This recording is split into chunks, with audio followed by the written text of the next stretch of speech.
अस्सलाम वालेकुम and welcome to my channel education TV. अभी जो हमारी बुक चल रही है वो है एजुकेशन रिसर्च, और एजुकेशन रिसर्च में जो आज का हमारा टॉपिक है वो है एक्शन रिसर्च।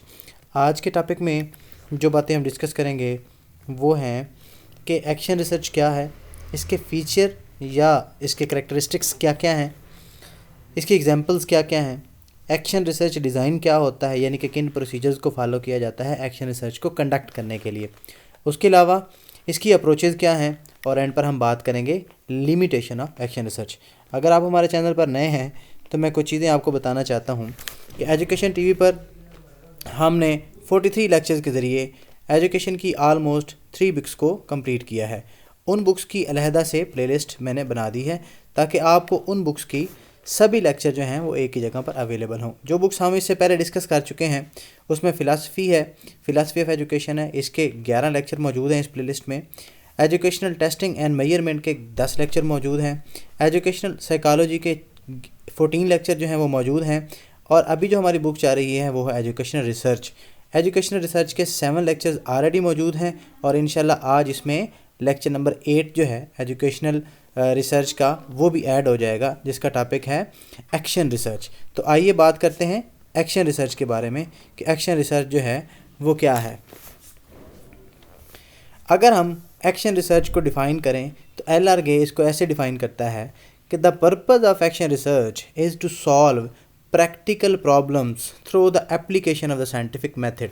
तो सादा अल्फाज में मैं ये कहूँगा कि एल.आर. गे ने ये कहा है कि एक्शन रिसर्च जो है वो इसलिए कंडक्ट की जाती है ताकि हम प्रैक्टिकल प्रॉब्लम्स को हल कर सकें, to solve the practical problems. अगर आप टीचर हैं, आपको कोई इशू फील हो रहा है, आपको फेस करना पड़ रहा है टीचिंग में, तो जो इशू या प्रॉब्लम आपको फेस करना पड़ रहा है उसके सलूशन के लिए जो आप रिसर्च कंडक्ट करेंगे वो होगी एक्शन रिसर्च।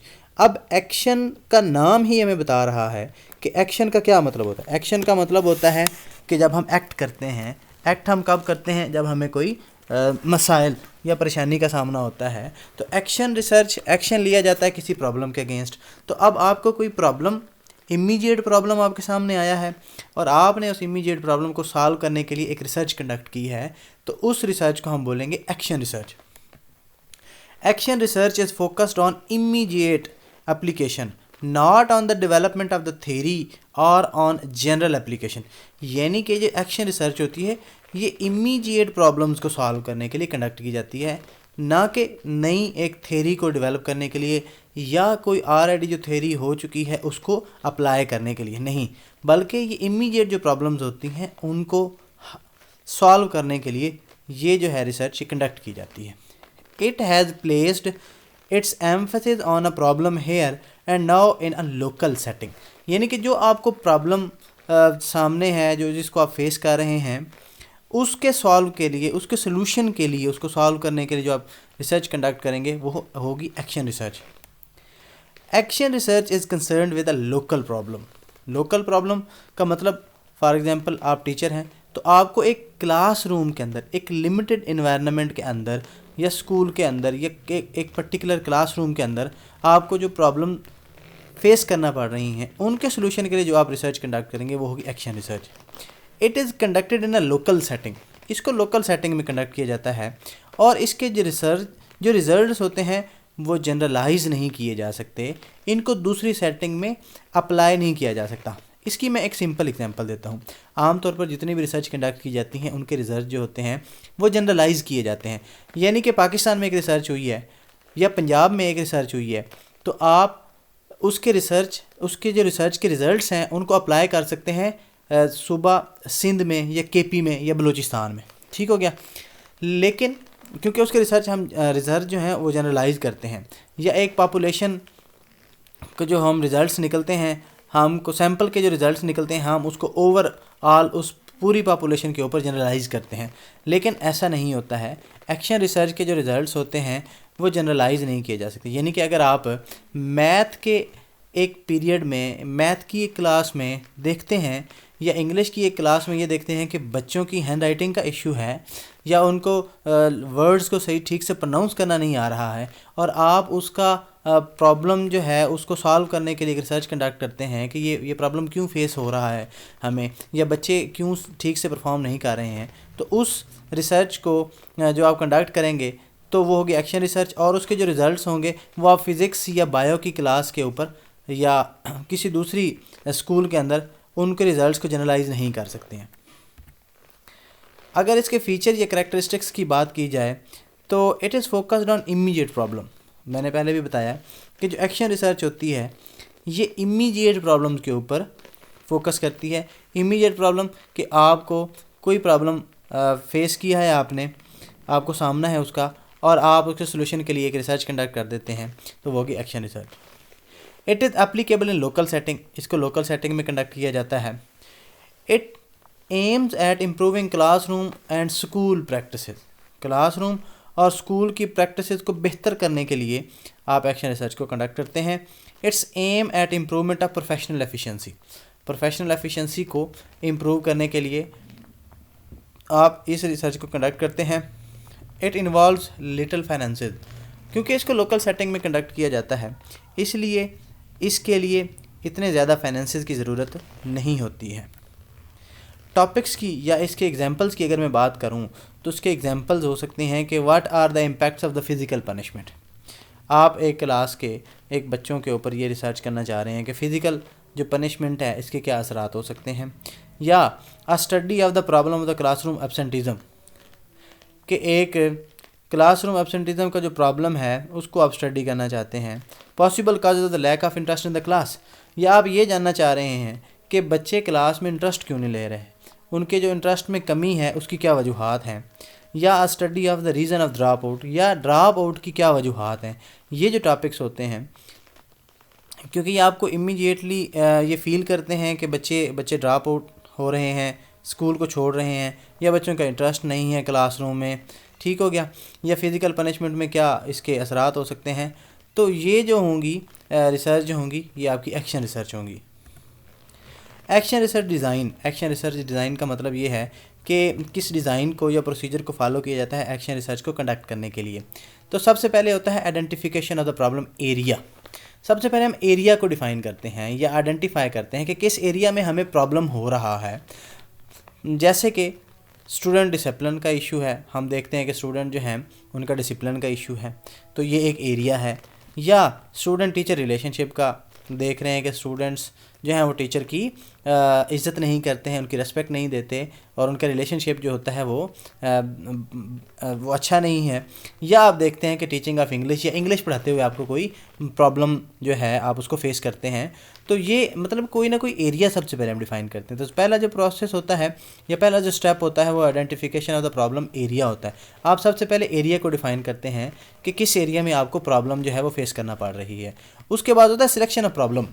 आपने एरिया को डिफ़ाइन कर लिया, मिसाल देता हूँ, आपने टीचिंग ऑफ इंग्लिश जो है इस एरिया को सिलेक्ट किया कि इस एरिया में मुझे मसाइल हैं, तो आप देखते हैं आप उसने पर्टिकुलर प्रॉब्लम को आप डिफ़ाइन करना है। सबसे पहले आपने एरिया ब्रॉड होता है। अब इंग्लिश में कई मसाइल हो सकते हैं, प्रोनाउंसिएशन का इशू हो सकता है, स्पेलिंग का इशू हो सकता है, रीडिंग का इशू हो सकता है, रीडिंग कंप्रीहेंशन का इशू हो सकता है, कई इश्यूज़ हो सकते हैं, हैंड राइटिंग का इशू हो सकता है। तो आपने एरिया को डिफ़ाइन किया। अब एरिया को डिफ़ाइन करने के बाद आपने क्या किया, आपने पर्टिकुलर प्रॉब्लम को फोकस किया या सिलेक्ट किया। जैसे कि हमने टीचिंग ऑफ इंग्लिश में ये देखा कि जो क्लास 5 के स्टूडेंट्स हैं उनकी हैंड राइटिंग बहुत पुअर है, वो ठीक से लिख नहीं पाते, उनके वर्ड्स जो वो लिखते हैं, ये अल्फ़ाबेट्स जो लिखते हैं, उनकी जो फिज़िकल फॉर्म है वो ठीक नहीं होती है। तो अब आप इसको देखना चाहते हैं कि ऐसा क्यों है, आप इसके काजेज़ को जानना चाहते हैं। तो आप जो रिसर्च कंडक्ट करेंगे वो आपकी सिलेक्शन ऑफ प्रॉब्लम होगी। उसके बाद है प्रॉब्लम एनालिसिस। जब आपने प्रॉब्लम को पिन पॉइंट कर लिया है तो अब आप क्या करते हैं, उसका एनालिसिस करते हैं कि इसकी कौन कौन सी पॉसिबल काजेज़ हो सकती हैं। ठीक है, आप उसमें से निकालते हैं कि बच्चों के पास कोई अच्छा स्पेसिमेन मौजूद नहीं है हैंड राइटिंग का जिसको वो कॉपी करें, यानी कि उनके सामने कोई ऐसा स्पेसिमेन मौजूद नहीं है हैंड राइटिंग का एक ख़ास किस्म का कि जिसको देखकर वो उसको कॉपी करें और अपनी हैंड राइटिंग को बेहतर करें। या हम ये भी कह सकते हैं कि बच्चों के पास प्रॉपर पेन नहीं है राइटिंग के लिए, या उनकी चेयर जो हैं वो कंफर्टेबल नहीं है कि जिनके ऊपर वो बैठ कर लिखते हैं। तो ये कोई भी आप एनालिसिस, मतलब आपने उस प्रॉब्लम के जो पॉसिबल काजेज़ हैं उनको आउटलाइन करना होता है तीसरे स्टेज में आकर। और उसके बाद होता है एक्शन रिसर्च। एक्शन रिसर्च यहाँ पर from the probable causes action research is formed, for example lack of good specimen. यहाँ पे एक्चुअली होना चाहिए था एक्शन रिसर्च हाइपोथेसिस, ठीक है। आई थिंक हाइपोथेसिस का वर्ड जो है वो मिस हो गया, तो एक्शन रिसर्च हाइपोथेसिस होना चाहिए, क्योंकि फोर्थ स्टेज पर आप करते हैं एक अपना हाइपोथेसिस क्रिएट करते हैं जिसकी बुनियाद पर आपने आगे फिर रिसर्च कंडक्ट करनी है। तो ठीक है, तो आपका रिसर्च हाइपोथेसिस ये होगा कि lack of good specimen of handwriting to copy. आपने ये हाइपोथेसिस बना लिया कि हमारे बच्चों के पास अच्छा स्पेसिमेन मौजूद नहीं है हैंड राइटिंग का जिसको कॉपी करके वो अपनी हैंड राइटिंग को बेहतर कर सकें।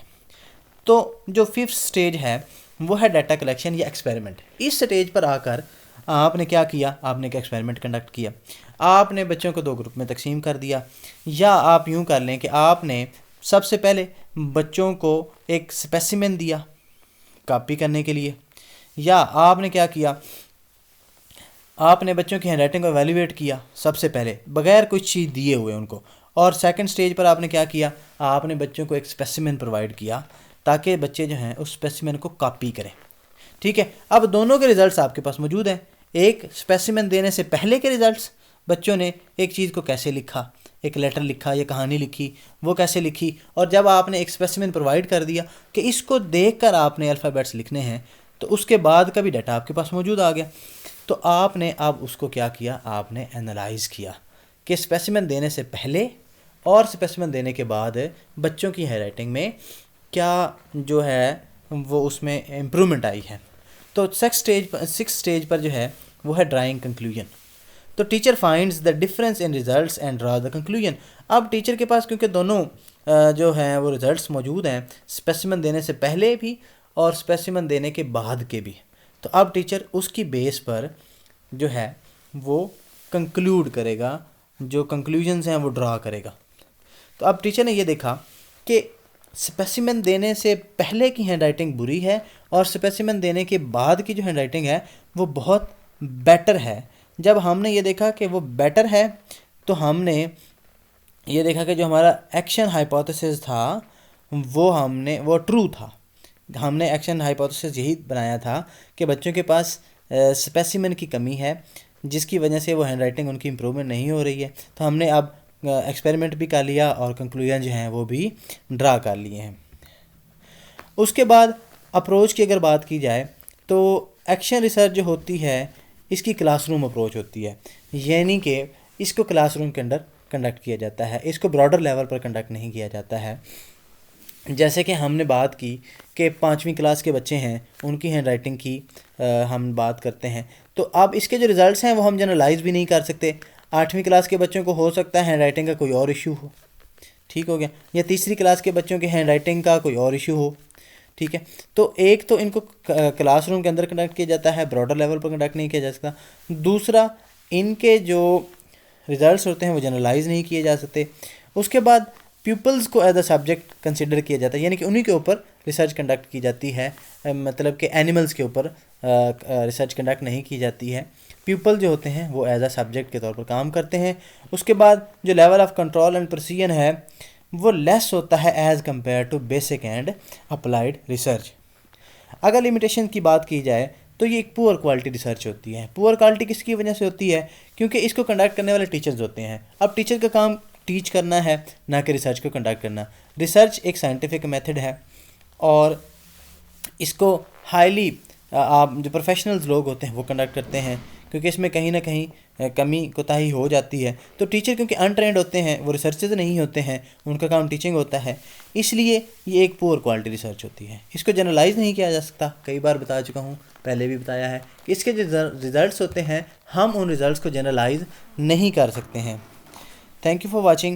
Subscribe the channel and share with other friends. Thank you.